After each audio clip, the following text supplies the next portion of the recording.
Semuanya, perkenalkan nama saya Esther Natasha Simanjuntak dengan NIM 2005091060. Saya dari program studi administrasi bisnis kelas 3A. Video kali ini saya buat untuk memenuhi tugas mata kuliah komunikasi bisnis tentang laporan bisnis dengan dosen pengampu Ibu Aulia Benazira Ginting, SEM4. Langsung saja masuk ke materi. Pengertian laporan bisnis.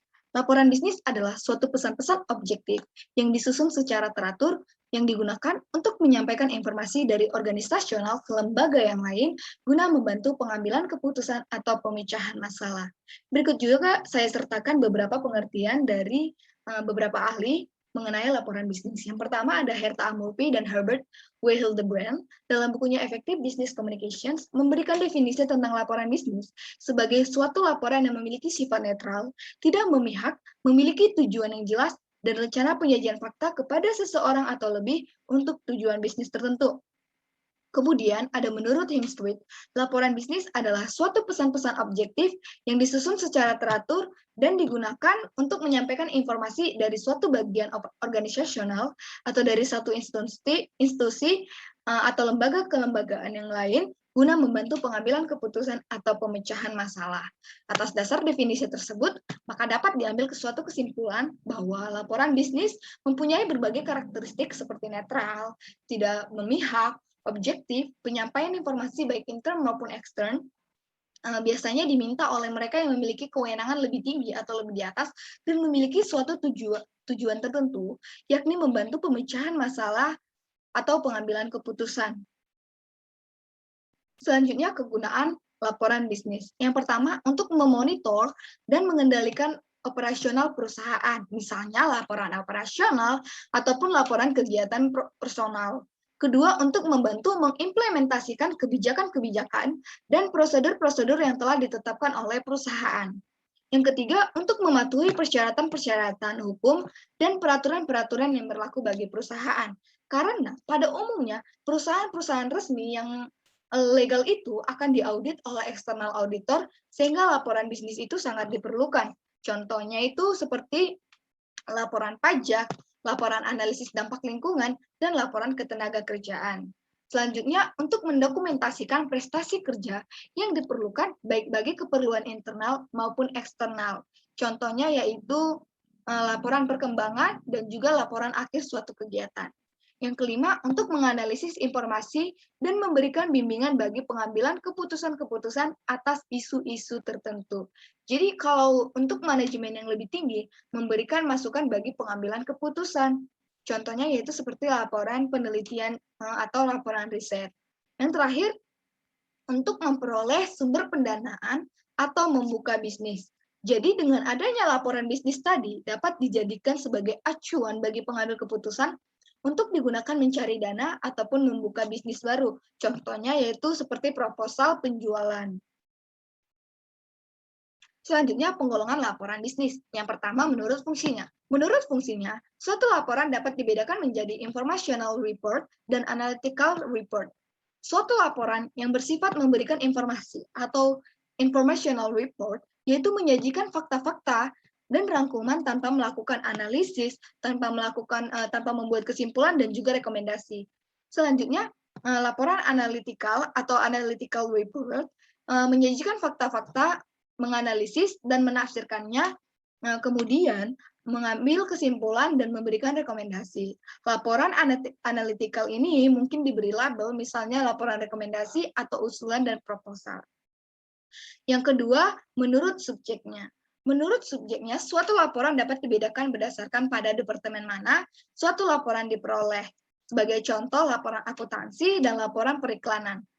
Laporan pengumpulan kredit, laporan pembelanjaan, laporan pemasaran, laporan produksi, laporan personalia, dan lain-lain. Yang ketiga, menurut keasliannya.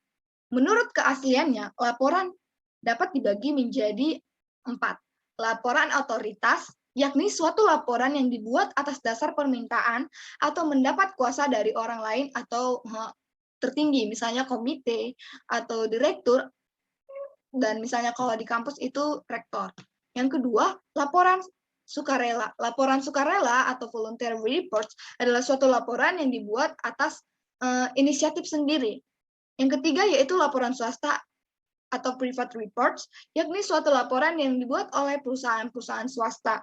Yang terakhir adalah laporan publik atau public reports, yang dimana suatu laporan publik ini adalah suatu laporan yang dibuat oleh lembaga-lembaga pemerintahan, termasuk sekolah-sekolah, rumah sakit, puskesmas, atau lembaga yang dibiayai oleh pemerintahan. Yang keempat, menurut frekuensinya. Menurut frekuensinya, suatu laporan dapat dibedakan menjadi dua, laporan berkala dan laporan khusus. Laporan berkala atau periodic reports dapat dikeluarkan harian, mingguan, bulanan, semesteran, triwulanan, atau tahunan. Sedangkan laporan khusus ini atau special reports ditulis manakala kebutuhan terhadap suatu informasi muncul.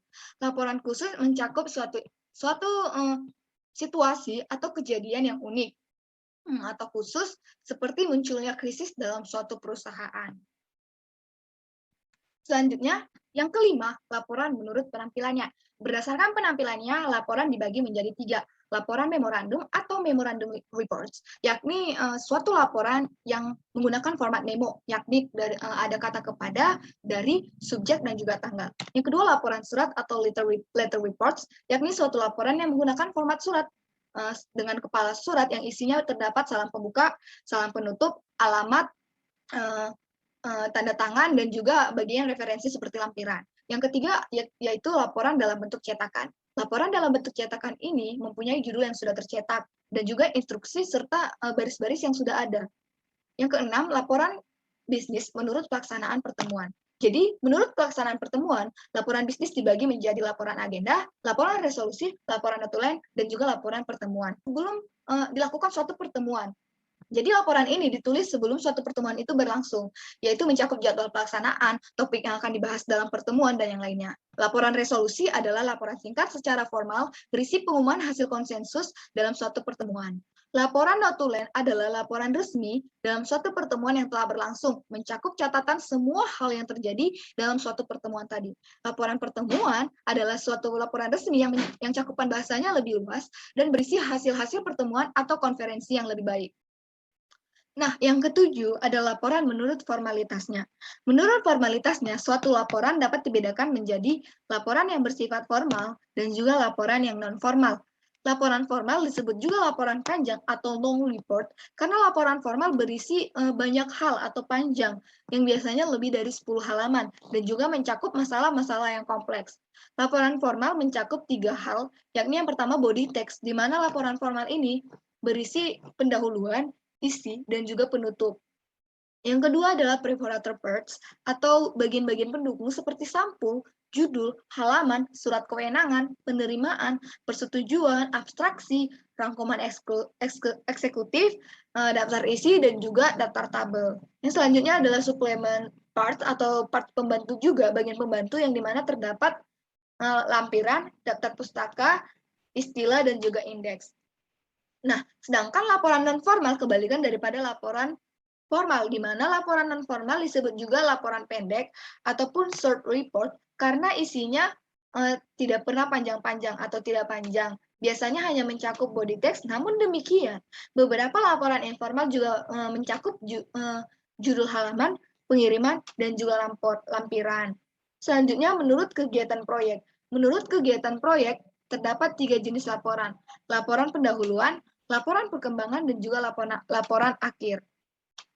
Laporan pendahuluan mencakup bagaimana suatu proyek disiapkan, hasil yang diharapkan, dan bagaimana melakukan pelatihan pegawai. Selanjutnya, setelah proyek berlangsung, perlu disusun laporan perkembangan atas proyek tersebut secara berkala. Setelah proyek itu berakhir, maka dibuatlah laporan akhir. Selanjutnya yaitu persiapan sebelum menulis laporan bisnis. Persiapan adalah suatu yang sangat penting dalam segala aspek, begitu halnya juga dengan membuat laporan. Adapun persiapan yang perlu dilakukan sebelum menulis laporan bisnis, yang pertama yaitu mendefinisikan masalah, tujuan, dan juga ruang lingkup. Tahap pertama perencanaan adalah melakukan analisis masalah yang mencakup tujuan penyusunan laporan, jawaban terhadap pertanyaan-pertanyaan seperti apa yang diinginkan, berapa banyak, dan mengapa, serta kapan akan membantu kita dalam menetapkan masalah, tujuan, dan juga ruang lingkup.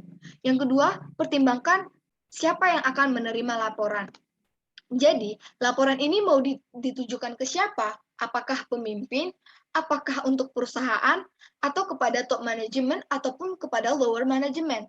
Yang ketiga, menentukan ide atau gagasan. Jadi, di dalam laporan bisnis tadi, pembuat laporan memasukkan ide atau gagasannya dari hasil analisis data. Yang keempat, mengumpulkan bahan-bahan yang diperlukan. Tentunya, bahan-bahan yang dibutuhkan harus dikumpulkan terlebih dahulu untuk kelengkapan laporan bisnis. Yang kelima, menganalisis dan menafsir data. Jadi, data-data yang sudah dikumpulkan tadi dan yang sudah kita pakai untuk analisis tadi, kita analisis dan kita tafsirkan, sehingga pihak yang dilaporkan tinggal menerima bersih, tidak perlu memikir lagi. Yang terakhir, mengorganisasi data dan mempersiapkan outline atau kerangka akhir. Jadi, data diorganisir dan dikelompokkan, kemudian menyiapkan kerangka akhirnya. Selanjutnya, bagian pokok penulisan laporan bisnis.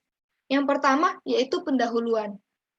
Di pendahuluan ini perlu kita sampaikan poin-poin seperti kuasa, seperti pemberi kuasa, ruang lingkup, dan juga yang lainnya. Pemberi kuasa untuk di sektor kampus, pemberi kuasa itu adalah direktur atau rektor. Kemudian dalam pendahuluan kita menulis rencana presentasi.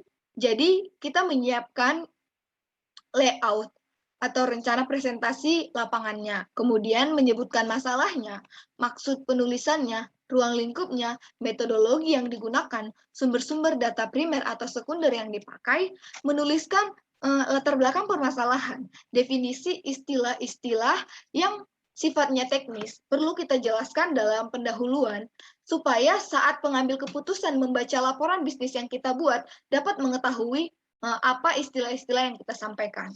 Selanjutnya, di dalam pendahuluan juga ada keterbatasan selama kita menulis laporan bisnis. Jadi kita harus menuliskan apa saja keterbatasan yang kita alami. Yang terakhir di dalam pendahuluan yaitu mempersiapkan rekomendasi. Yang kedua di bagian batang tubuh atau di bagian teks, yakni membahas dan mengembangkan hal-hal penting secara rinci. Di dalam teks, di dalam batang tubuh ini, kita menemukan faktor penting dan juga relevan. Jadi di dalam batang tubuh kita akan membahas hal yang penting yang akan kita laporkan di dalam laporan bisnis. Begitu pula bagaimana pengembangan akan menuju ke arah yang positif ataupun ke arah yang negatif. Yang terakhir yaitu bagian penutup, di mana di bagian penutup ini dalam laporan bisnis berisi rangkuman, kesimpulan, rekomendasi, rencana tindakan, dan juga proposisi. Selanjutnya, kita mengetahui organisasi tubuh laporan bisnis. Dalam organisasi tubuh laporan bisnis ini, kita akan mengetahui cara menyusun laporan bisnis, cara menyusun teks laporan bisnis, dan juga metode outline. Langsung saja, yang pertama, cara menyusun tubuh menggunakan dua pendekatan. Yang pertama, pendekatan deduktif atau secara langsung, dan juga pendekatan deduktif. Dengan deduktif ini, kita menggambarkan laporan dari belakang ke depan atau menjelaskan ide pokok atau rekomendasi terlebih dahulu sebelum hal-hal rinci kita jelaskan. Jadi dalam suatu laporan panjang, pembaca biasanya lebih suka menggunakan cara deduktif karena ia memberikan pembacanya suatu gambaran yang cepat sebelum mereka mengetahui isi dari laporan bisnis ini secara rinci. Secara umum, kita dapat menggunakan cara deduktif jika pembaca kita memiliki karakteristik seperti mereka merupakan eksekutif yang sibuk, mereka juga lebih suka untuk menentukan sesuatu dengan segera, ingin mengetahui good news atau informasi netral. Kita juga melakukan cara deduktif apabila pembaca kita ingin menganalisis data lebih baik. Hal ini akan memudahkan mereka untuk mengambil kesimpulan atau rekomendasi yang kita cantumkan pada awal laporan. Laporan deduktif juga kita tunjukkan kepada orang yang ingin mengetahui pandangan penulis dengan segera, dan juga mereka lebih menyukai laporan yang disusun secara deduktif. Berbeda dengan induktif, dengan cara induktif kita menjelaskan fakta-fakta yang ada sebelum ide-ide pokok, kesimpulan, dan rekomendasi yang dikemukakan. Menyajikan fakta-fakta serta bahan pendukung lainnya sebelum sampai pada bagian kesimpulan atau rekomendasi. Kita dapat menggunakan cara deduktif atau pendekatan deduktif ini jika pembaca kita memiliki karakteristik seperti ingin mengetahui penjelasan secara rinci terlebih dahulu untuk dapat memahami kesimpulan atau rekomendasinya. Kemudian jika pembaca kita ingin mengetahui kesimpulan yang kurang menyenangkan, contohnya adalah bad news. Jika kita menyampaikan kabar yang buruk, misalnya laporan bisnis kita memiliki kerugian, maka kita dapat menggunakan pendekatan yang induktif. Yang kemudian, jika pembaca kita merasa kesimpulannya tidak bisa atau tidak biasa dan tidak bisa dan dia dapat menerimanya. Kemudian kita dapat melakukan pendekatan induktif apabila pembaca kita perlu membaca seluruh laporan, bukan hanya bagian akhirnya saja. Dan juga mereka lebih suka laporan yang disusun secara induktif. Selanjutnya, cara menyusun teks laporan bisnis. Yang pertama yaitu membuat suatu topik-topik atau kriteria. Jadi salah satu tugas yang cukup rumit dalam membuat laporan bisnis adalah menuliskan cara terbaik untuk menyusun fakta-fakta yang tersedia, sehingga terbentuk bagian teks laporan bisnis. Kita harus membuat keputusan sebelum menulis laporan, dan kita dapat mengembangkan teks dengan cara-cara yang seperti yang saya sebutkan tadi, yakni membuat topik-topik atau kriteria, menyusun urutan atau peristiwa, mendeskripsikan lokasi atau tempat, menjelaskan suatu proses atau prosedur, menyusun urutan tingkat pentingnya secara alfabet, menyusun urutan tingkat familiaritas, menyusun sumber-sumber yang digunakan, dan yang terakhir kita menuliskan pemecahan masalahnya. Yang terakhir adalah metode outline. Metode outline ini yaitu setelah kita menyusun teks tubuh laporan dan teks laporan, kita akan mengatur judul atau heading dan juga subjudul atau subheading dalam suatu outline. Jadi suatu outline yang baik, khususnya untuk laporan yang panjangnya 2 halaman atau lebih, outline merupakan alat yang paling penting dan yang hemat waktu. Outline ini akan menjadi penuntun kita dalam menyusun laporan. Dalam suatu laporan panjang atau laporan formal, akan menjadi daftar isi dari laporan kita. Sebelum menulis laporan, outline membantu kita untuk melihat hubungan antara topik, membandingkan proporsi dan judul, mengecek keterkaitan keseluruhan dalam suatu susunan yang logis, dan menghilangkan tampang tindih atau overlapping. Syarat laporan yang pertama yaitu bersifat informasi yang akurat. Yang kedua, mengisyaratkan adanya pertimbangan yang baik. Yang ketiga, format dan organisasi laporan sesuai dengan kebutuhan pembaca. Nah, tadi saya sudah menjelaskan tentang laporan pendek dan juga laporan panjang. Namun saya akan jelaskan ulang bagaimana perbedaan dari laporan pendek dan juga laporan panjang. Laporan pendek ini adalah laporan yang mencakup materi pendukung yang relatif sedikit pencapaian komunikasi yang efektif. Jadi laporan pendek atau laporan singkat ini dapat berbentuk memo ataupun surat yang terdiri dari 1 atau 2 halaman. Sedangkan laporan panjang kebalikan dari laporan pendek. Jadi isi dari laporan panjang ini memiliki jumlah yang banyak daripada laporan pendek, bisa mencapai 10 sampai 20 halaman. Jadi untuk perbedaannya, untuk laporan pendek itu hanya berisi dari 1 sampai 5 halaman, sedangkan laporan panjang berisi 10 sampai 20 halaman. Yang laporan pendek jarang dilengkapi dengan kata pengantar, daftar isi, dan juga abstrak. Sedangkan laporan panjang harus memenuhi 3 bagian, pendahuluan, isi, dan juga penutup. Yang dimana di dalamnya ini harus lengkap daftar isinya, abstraknya, kata pengantarnya, dan yang lainnya. Laporan pendek lebih menekankan pada isi laporan, sedangkan laporan panjang lebih menekankan pada perumusan masalah, outline, rencana kerja, penelitian, dan juga analisis data. Nah, bagian yang terakhir yaitu kesimpulan.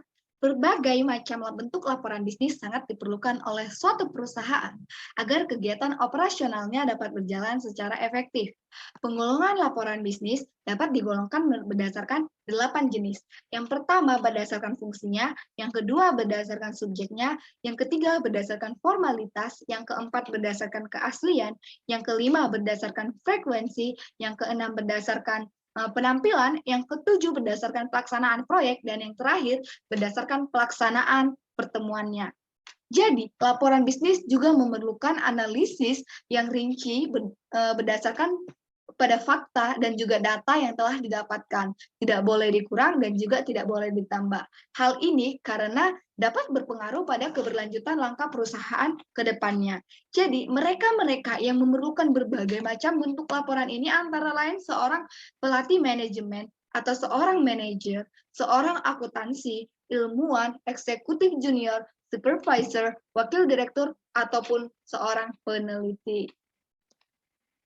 Nah, itu tadi sedikit penjelasan saya mengenai laporan bisnis. Semoga bisa sedikit membantu teman-teman semua yang menonton video ini dalam memahami dan menyusun laporan bisnis ya. Kunci utama dari laporan bisnis adalah bersifat netral. Artinya, bagaimanapun faktanya harus diungkapkan secara jujur tanpa memihak satu di antara pihak lainnya. Saya akhiri video ini dengan meminta maaf apabila terdapat kata yang salah, baik dalam pengucapan maupun pelafalan. Dan saya juga meminta saran dan pendapat dari teman-teman sekalian. Dan juga apabila kalian memiliki pertanyaan, boleh ditinggalkan di kolom komentar yang saya sediakan di bawah ini. Terima kasih, sampai bertemu di video selanjutnya.